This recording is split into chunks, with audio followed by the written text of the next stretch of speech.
అందువల్ల 30 ఏళ్ళ వయసులోనే భయపడలే, 62 ఏళ్ళ వయసులో భయపడతామా? సో అందువల్ల అది భయపడే ప్రసక్తే లేదు.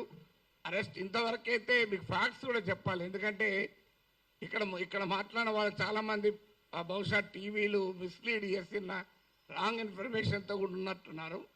నా దగ్గరికి అరెస్ట్ చేసడానికి ఎవరైతే రాలే ఇప్పటి వరకు, రారని నేను చెప్పను, ఇప్పటి వరకు రాలేదు. హైదరాబాద్కు వచ్చారేమో తెలియదు, మా ఇంటికి రాలే.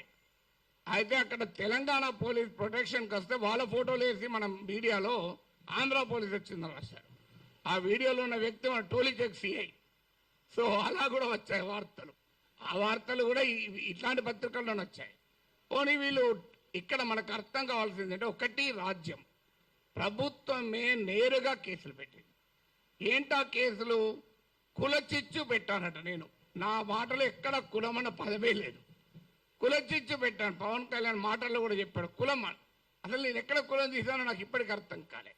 ఇప్పుడు ఒక అంశం వచ్చినప్పుడు అనేక మంది భిన్నమైన అభిప్రాయాలు ఉన్నవారు ఆ అంశాన్ని వరకు సమర్థిస్తుంటారు. అది ఏ కులం వాళ్ళైనా కావచ్చు, ఏ ప్రాంతం వాళ్ళైనా కావచ్చు, ఏ రాజకీయ భావాలు ఉన్న వాళ్ళైనా కావచ్చు. ఇప్పుడు దీన్ని మైక్ అనాలి. దీన్ని మైక్ అని ఒక కులం వాళ్ళకి చెప్తే మైకు, ఇంకో కులం వాళ్ళు చెప్తే కాదు స్టిక్ అంటారా? ఒక పార్టీ వాడిని చెప్తా మైకు, ఇంకో పార్టీ వాడు చెప్తే బాటిల్ అంటారా? ఎవరైనా మైక్ అనాలి. సో దానికి కుమ్ముకైనట్టు కాదని. తర్వాత ప్రాంతం అని కూడా తీశారు పవన్ కళ్యాణ్. ప్రాంతం అని తీస్తే ఎవరు తీశారు ప్రాంతం? నిజంగా ఇక్కడ వచ్చిన ఇన్ని సంఘాలు ఉన్నాయి, వీళ్ళు తీయలే. తెలంగాణ సంఘాలు మొదలు ప్రాంతం అనే ప్రస్తావనే తీయలే. ఆ ప్రస్తావన తీసింది కూడా ఆ రెండు పార్టీల వాళ్ళే. నువ్వు తెలంగాణ వాడివి, ఆంధ్రప్రదేశ్ రాజకీయాల గురించి ఎట్లా మాట్లాడుతావు? అయ్యమ్మ నేను అమెరికా వాడిని, అక్కడ ఓటర్ ఆడ మాట్లాడుతున్నా కదా, ఇరాన్ పైన మాట్లాడుతున్నది ఇరాన్ ఓటర్నా? ఇది ఎక్కడ సిద్ధాంతం అయ్యా? మీరైతే ఇక్కడ ఇల్లు కలిగి ఉంటారు, ఆస్తులు కలిగి ఉంటారు, మేము మాట్లాడకూడదంటే ఎట్లా? తెలంగాణలో ఉన్న పుట్టినవాడిని కనుక తెలంగాణ వాడి కనుక మాట్లాడద్దంటే ఎట్లా? అంటే కులం తీసింది మీరు, ప్రాంతం తీసింది మీరు, మళ్ళీ మమ్మల్ని కులము ప్రాంతం తీశారంటున్నారు. ఎంత ఆశ్చర్యం చూడండి. ఇక అది కులం చిచ్చు పెట్టారని కేసు పెట్టారు. అక్కడ కులం ప్రస్తావన కూడా చేయలేదు నేను. ఇంకో కేసు ఏంటిది? ఈవెన్ నోటీస్ ఇవ్వకుండా కూడా అరెస్ట్ చేయొచ్చు 3 ఏళ్ళు. ఏంటదా అంటే అల్లర్లు సృష్టించేదానికి పనిచేశారట. నేను ఇప్పుడు ఈ ఇన్సిడెంట్ జరిగి 10 రోజులైంది. ఎక్కడ అల్లర్లైంది?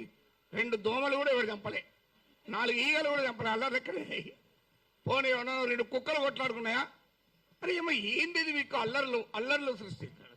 అదే కాదు, ప్రజా జీవితాన్ని అల్లకల్లోలం చేశారట. ఒక కేసు జోకేంద్ర వాళ్ళు పెట్టిన కేసులు మనకు నవ్వొస్తాయి. మీరు ఎంతమంది చూశారో తెలియదు నాకు. ఎఫ్ఐఆర్లు ఆ సెక్షన్ నేను చూస్తే ఆ లాలోనే ఉంది, this section is not applicable for words అన్నాడు. మరి నేను వర్డ్స్ కాకపోతే ఏం మాట్లాడినా? బాంబులు వేసినా? ఇంకో దగ్గర this section is not applicable to the statements అన్నారు. నేను మాట్లాడేది వర్డ్ స్టేట్మెంటే కదా. అంటే అప్లికేబుల్ కాదని చట్టంలో ఉన్న కేసు పెట్టారు. ఇక చూడండి, ఇక్కడ మనకు అర్థం కావాల్సింది అంటే, చాలామంది మిత్రులు మాట్లాడారు, నేను మాట్లాడిన అంశం అసలు ఇష్యూనే కాదు, అది ఇష్యూనే కాదు. నన్ను కులం అన్నారు. ఇప్పుడు ఇంతకుముందు విమలక్క గారు చెప్పారు, నేను ఏ కులంలో పుట్టాలనే హక్కు నాకుంటే, అది అవకాశం నాకుంటే అది నేను డిసైడ్ చేసుకుంటాను. ఎక్కడో చూడ పుట్టిన తర్వాత ఎక్కడున్నాం అనేది పాయింట్ కదా. చిన్నప్పటి నుంచి అణగారిన కులాల కొరకే పనిచేసాను తప్ప అణగారిన జాతుల కొరకు